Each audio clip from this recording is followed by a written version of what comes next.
All right, now I got the second layer of tape on here, and I got it formed the best I can.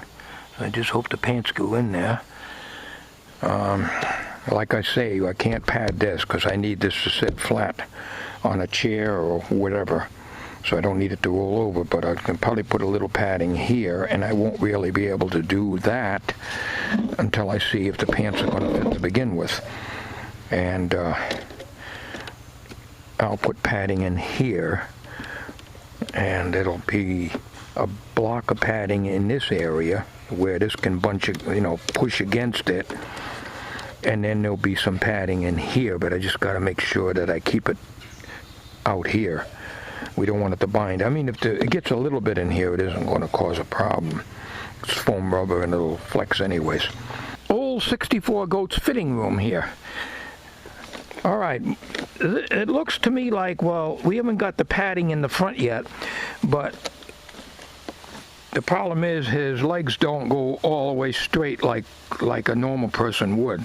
But then again, Uncle Dorkle is not normal, so, but it all fits down around the waist very well, and what I'm going to do is to screw it in a couple places and then put the belt, which I have to go and get a belt. And he's got to have a flat ass, but he's going to have some padding over here. His ass is going to have to be flat. If I put too much padding in here, I could put some padding. Maybe I'll put a little bit towards the back to keep him from falling back, and I can try to make it a little like a bubble ass or something. It's awkward because I can't get the legs to go any straighter than this.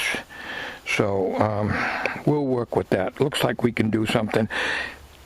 When I get the pants on them, I can pull the pants legs up. And if I can get them up far enough, I can put the knees on at that point. I have to do the knees later on after I get his ass formed and the pants secured to this base here. And we got some Levi material I picked up Saturday at a yard sale that matches almost as good as this, so I'm going to be putting that on before I put these on here and cover up this area here, so it'll all look like, well, it'll look funny, the belt down here and his Levi material up to here, but that's all right. Okay, this is the foam rubber that I got from an upholsterer in our area. It's used foam rubber. Actually not, it's new. But it looks like it was on something and he pulled it off. But that's okay, because I needed some foam rubber for the air conditioner cover on the inside. That was a project that was not done on video, of course.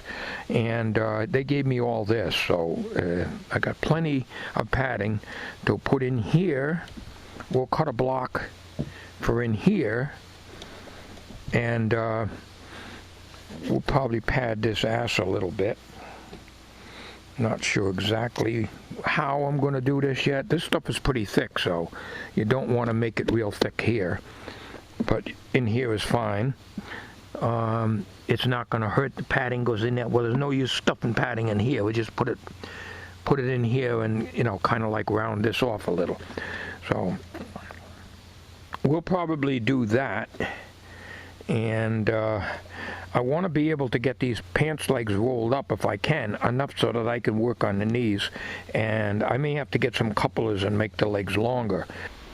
Well, here we are several days later, and we haven't done any more on this. We're going to be doing something today on it. And there's a couple of things we want to do. First of all, I want to get the padding on the ass, and I also want to see if I need to extend out these legs any longer, or do I put the knees at this point. So the first things we're going to do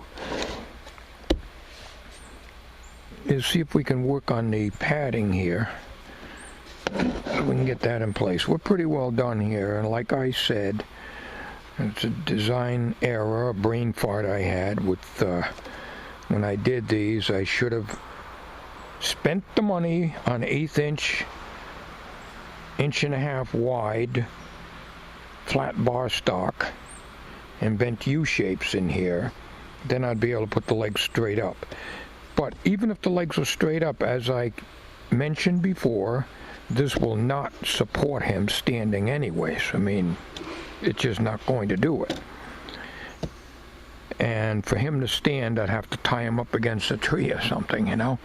I might still do that, it's just that his legs won't, you know, his legs will be like buckled, you know.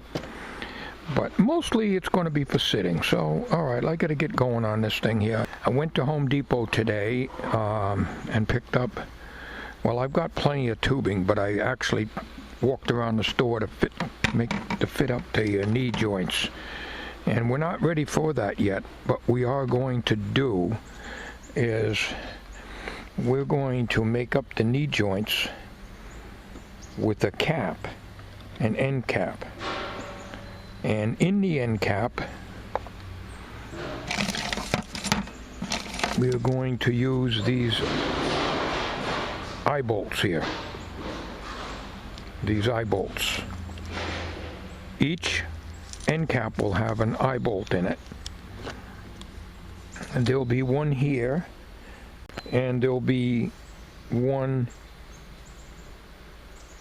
on this end. In other words, there's a cap on here, and there'll be a cap on here, and each one will have an eye bolt, so that'll be the hinge point of the knee. And these should be long enough. I just drill a hole through here and nut it through. And then I bought some cement. I bought some PVC cement, but I did not buy the primer or the cleaner or whatever, because this is not going to be for water. This is, you know, so it doesn't have to be a perfect seal. It just got to be glued. And so I just bought the cement. If this was for water lines or something, then I would buy the primer, the purple stuff there, I guess, whatever they call it. If I need to make the legs longer, like if the top part of the leg is not long enough, I can extend them, because I did buy some of these. Okay, I'm getting a little ahead of myself here, but earlier in the week, probably last week sometime, I guess it was, went to the dollar store and I got some more masking tape, because I'm going to use masking tape on his legs. And at the dollar store also I got these pumpkins, and they're hard, they're firm styrofoam. And what I'm going to do, these are going to be his knees, and that's why I had said he's going to have huge knees. This, the way it is now, will fit through his pants leg from the top all the way to the cuffs, so there's no problem. I may mount them this way, I may mount them this way.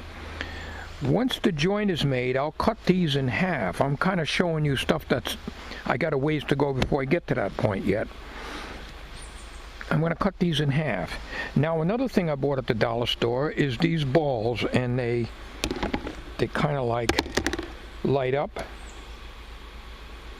And I was going to take and cut them in half and use them for knees.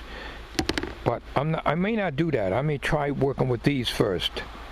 And what happens is the knee joint's going to be made up, flexing and everything, and then this will be cut and carved out so it allows for movement of the knee joint to go down and up, but not this way. I'll solve that problem with a piece of metal rounded over here, taped to this, and sticking out like that, so that the bottom part of the leg, the shin bone, will not go any higher than this. So he can only go down, but he can't go up anymore. In other words, it can't go backwards. And the bucket was under $3, and I can always use it for bodywork stuff instead of these cardboard boxes. But we got to get started here. That's the problem with me. I talk too much. I try to explain everything, and that's the problem. Waste too much time. We're going to get started on the padding. That's what I want to try to do today. And then see if the pants fit over the padding properly. If not, I can take I guess a serrated edge knife or a razor blade or something and trim it. That stuff is kind of hard to cut. You really need a real sharp knife. So we're gonna start padding his ass now. All right, I got a knife. It's not the sharpest.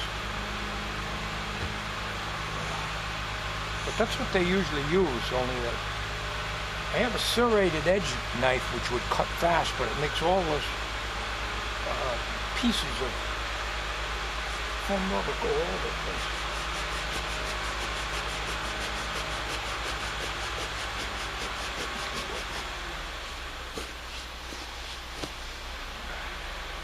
Now,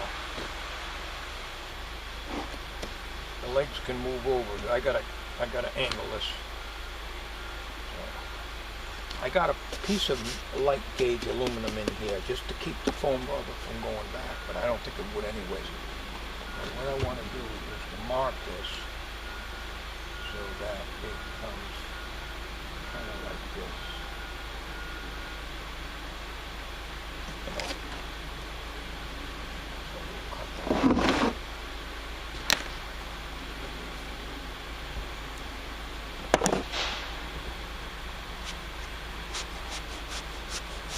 Yeah, easy to cut. I think it is. It's not.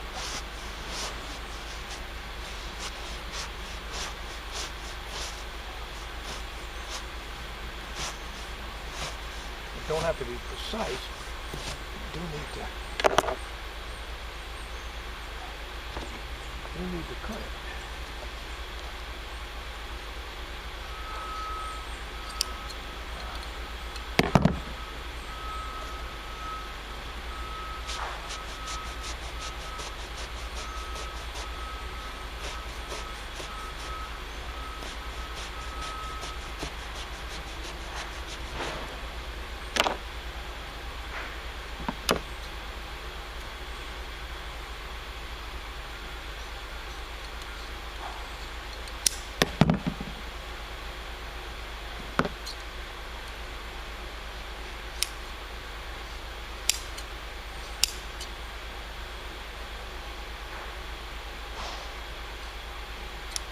Not too bad.